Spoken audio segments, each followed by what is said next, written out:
ముందు ముందు ఎటువంటి కష్టాలు వస్తాయి, మనుషులు ఎలా ఉండాలి, ఎటువంటి ప్రమాదాలు వస్తాయి? ముందు ముందు ఆడవాళ్ళ నుంచే వస్తాయి మగవాళ్ళకి. ఇంకా ఒక అమ్మాయి ప్రేమిస్తే ఇంకా ప్రేమలో పడి ఉద్యోగాలు చదువు అన్నీ పోతాయి. అయ్యో ఆమె ఇష్టమైతేనే చేసుకుంటుంది, లేకపోతేనే మారిపోద్ది మళ్ళీ. దాన్ని ఎప్పటికైనా నమ్మకూడదు. మగవాడు మంచోడు. ముందు ముందు కష్టాలు వస్తాయి. మా జాతకు ఉంటే ఎవరికి ఏమి రావు. దేవుని దోచుకోవాలి. దేవుని దోచుకొని లేవనే ఆడవాళ్ళు అయితే భూమి పెట్టుకొని బట్టకాల దాన్ని పెట్టుకోవాలి. మగవాళ్ళు అయితే మంగళకొని సూదాన్ని పెట్టి ఈరోజు గుడికి పోయొచ్చు. సరి అలా ఏదుందో సైతాన్ని ఉండే కష్టాలు ఉండే తొలిగిపోతాయి. ఆడవాళ్ళని ఎప్పటికైనా నమ్మకూడదు. ముందు ముందు కష్టాలే. జాతకు ఉన్న వాళ్ళకి ఏమి రావు. ప్రేమతో అమ్మవారిని కొలుచుకోవాలి. అయ్యని కానీ అమ్మని కానీ కొలుచుకున్న వాళ్ళు కష్టాలే ఉండవు. మంచినీళ్ళు నాలుగు తాగుతామా అయ్యా? తాగంగా మంచినీళ్ళు మనం హృదయం కూడా అంత మంచిగా ఉండాలి. ప్రేమ ఎవరిని ప్రేమకూడదు. ఈ తంపరములు సంపాదించుకునేవి నాశనం చేస్తాను దేశం అంతా. ఒక్కొక్క కాడ 1,00,000 తీసుకుంటున్నాయి. ఒక రీకి 1,00,000 తీసుకునేది స్వామి అమ్మవారు చెప్పి నాకు 1,00,000. దానిలో పడి మళ్ళీ వస్తే మళ్ళీ 1,00,000. వాడి ఇల్లు వాకిలు బండ్లు ఈ తాకట్టు పెట్టి దంకపోతాడు. అటు వాళ్ళని ఏం చేయాలంటే పోలీసు చెప్పి ఈ కాలు దిగి పడేపియాలి. అదైందా?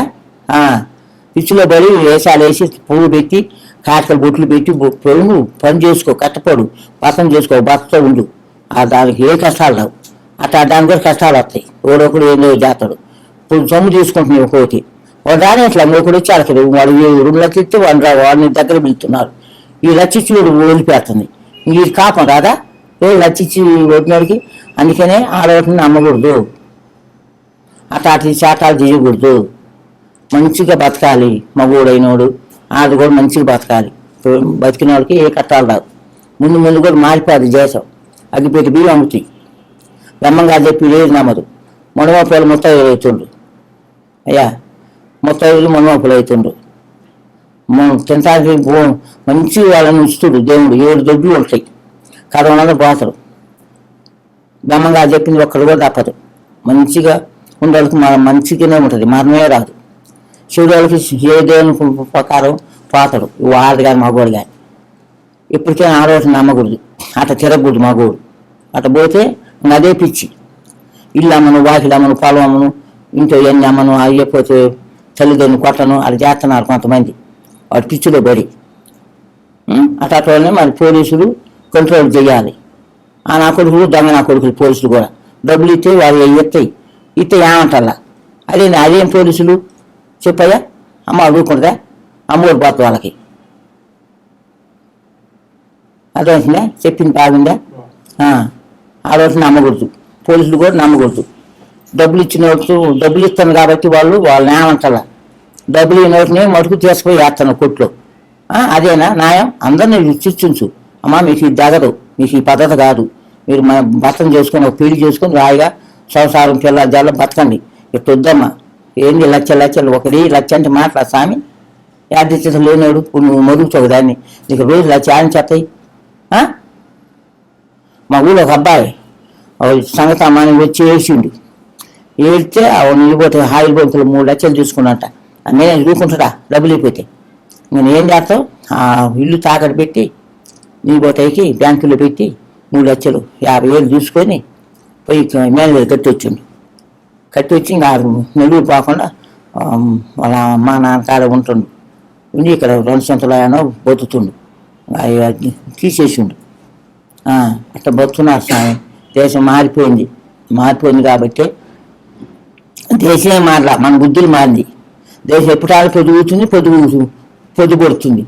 దేశాన్ని స్వామిని అనకూడదు, సూర్యుని అనకూడదు, చంద్రుని అనకూడదు. మన బుద్ధులు మారింది. దాని తెలుగు ఒకటే చూపు. అది డబ్బు కోసం వేసాలి అట్లంటాయి. అట్లాంటి పట్టుకొని పోలీసులు ఉన్నవాళ్ళు శిక్షిస్తే సరి. ఒకదాన్ని శిక్షించి అందరికి సిగ్గు వస్తుంది, మానుకుంటాయి. అది చేయటల్లా డబ్బులు ఇచ్చి వాళ్ళు నెలకొంటున్నారు. అదేనా పోలీసులు? అది న్యాయమేనా? న్యాయంగా బతకాలి.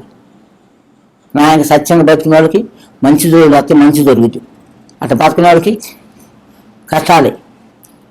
మంగళకు దాన్ని పెట్టుకోవాలి, బాగా స్నానం చేయాలి, ఏదో ఒకటి బొట్టు పెట్టుకోవాలి. మంచిగా అందరు సలన పొద్దు లేతే ఇరు సలన పొరు సలన ఇంట్లో సలన పాడి పంట గొడ్డు బిడ్డని దండం పెట్టుకోవాలి. అట్లా వాళ్ళకి ఏమీ రాదు. దేశం మారిపోయింది అయ్యా. బ్రహ్మంగా చెప్పింది ఇంత కూడా తప్పదు. ఉం? 2026 సంవత్సరంలో వృశ్చిక రాశిలో ఉన్న దాంపత్య జీవితం ఎలా ఉంటుందో ఒకసారి వివరించండి. పర్లే. అలా 2026 సంవత్సరంలో వృశ్చిక రాశిలో ఉన్న వ్యాపారస్తులకి ఎలా ఉంటుంది? ఏంది ఏ వ్యాపారం ఏ వ్యాపారస్తులకైనా బాగా బాగా. ఈ సంవత్సరం బాగాలేదా 2026 సంవత్సరంలో వివాహం అవ్వడం వివాహం అవుతుందా? నిదానంగా అయింది. వృశ్చిక రాశి వారికి ఒకసారి చూడండి. అయింది ఏంది వివాహం అవ్వడం వివాహం. అయింది నిదానంగా అయింది 3 నెలలకి అయింది. 2026 సంవత్సరంలో వృశ్చిక రాశి వారి ఆరోగ్యం ఎలా ఉంటుంది? రోగాలు నొప్పులు ఇవన్నీ తగ్గుతాయా లేకపోతే కొత్తగా వచ్చే అవకాశం ఉందా? బాగా ఒకే రాగాలి. 2026 సంవత్సరంలో సినిమా రంగం వారికి ఎలా ఉంటుంది? కొత్త సినిమాలు ఏమైనా తీయొచ్చా? తీసిన సినిమాలు హిట్ అవుతాయా? ఐసూరు నిదానంగా విధానం అవుతుంది. 2026 సంవత్సరంలో ఉద్యోగాలు పోయిన వాళ్ళకి ఉద్యోగాలు వస్తాయా? కొత్తగా ఉద్యోగం ప్రయత్నం చేస్తే ఎలా ఉంటుంది? బాగా బాగా. కొత్త ఉద్యోగాలు ఏమైనా వస్తాయా? ఒకే రోజు నిదానంగా వస్తాయి. కొత్త ఉద్యోగాలు ప్రయత్నం చేస్తే ఉద్యోగాలు వస్తాయి. వస్తాయి. 2026 సంవత్సరంలో కొత్త ఇల్లు ఎవరు కట్టుకుంటారు? వృశ్చిక రాశి వారు. కొత్త ఇల్లులు కానీ పొలాలు కొనడం కానీ కట్టడు కొత్త ఇల్లు కట్టే అవకాశం ఉందా? నిదానంగా భూములు ఏమైనా కొనే అవకాశం ఉందా? కొంటారు. కొంటారు వృశ్చిక రాశి వారు. 2026 సంవత్సరంలో వృశ్చిక రాశి వాళ్ళు ఏదైనా వ్యాపారం మొదలు పెట్టచ్చా? ఏదైనా వ్యాపారం చేయొచ్చా? ఐదులో వ్యాపారం మొదలు పెట్టచ్చు. మంచిది. ఇప్పుడు 2026లో వృశ్చిక రాశి వారికి చాలా సమస్యలు ఉన్నాయని చెప్పారు కదా, వాటికి పరిహారాలు ఏం చేసుకోవచ్చు? జమ్మి చెట్టు పూజ, జమ్మి చెట్టు పూజ, మంగళ సూర్యుని పెట్టడం, అమ్మవారి గుడి బొమ్మను కోసమ్మ గుడికి. వృశ్చిక రాశిలో చిన్నపిల్లలు ఉంటారు కదా, వారికి ఏమైనా జబ్బులు కానీ ఏమైనా గడ్డాలు కానీ పోవాలంటే ఏం చేయొచ్చు? పరిహారం ఏం చేయొచ్చు? కొడుకు నిమ్మకాయ కొబ్బరికాయ తిప్పేయటం, ఎన్నెలు తిప్పేయటమే. ఏ రోజు తిప్పొచ్చు? ఆదివారం గురువారం. ఆదివారం గురువారం తిప్పితే బాగుంటుంది. బాగోదన్న పిల్లలకి ఈ సంవత్సరం చిన్నపిల్లలకి బాగుంటుంది. నాకు కలుగుతాను లేకపోతాను కాళ్ళకను కుర్చీవాడు కదా అది కలక్కట్లేదు. 2026 సంవత్సరంలో చాలా మంది జాబులు పోతాయి అంటున్నారు. కుంభరాశి జాబులు ఏమైనా పోయే అవకాశం ఉందా? ఉద్యోగాలు పోవడం, జీతాలు సరిగ్గా టైంకి రాకపోవడం, ఉద్యోగాలే ఏమైనా చేయొచ్చా? ఏం జంతువులు బాగోలేదు, అవి ఉద్యోగాలు పోవాలి. డబ్బులు ఈతలే బాగా 5 నెలలు 6 నెలలు ఇప్పుడు తల్లి అందరూ చల్లగా ఉండాలి. ఏందమ్మా వాళ్ళు ఏమైనా కొత్త ఉద్యోగ ప్రయత్నాలు చేయొచ్చా? నష్టపోతారు. నష్టాలే చెప్పారు కుంభరాశి వారికి. అన్ని పరిహారాలు ఎలాంటివి చేసుకోవచ్చు? వాళ్ళు ఎలాంటి పరిహారాలు చేసుకోవచ్చు? ఎలాంటి గుళ్ళకి వెళ్ళొచ్చు? ఇంకా చేసినమ్మా గోడకి అన్నిటికి పోవచ్చు. శివుడికి ఎక్కువ పోతున్నాయి. ఎలాంటి దానాలు చేయొచ్చు? ఇంకా బ్రాహ్మణకి ఎత్తుతారు. నల్ల మిల్లులు, నల్ల నూగులు, శనగలు చేస్తే బాగుంటుంది.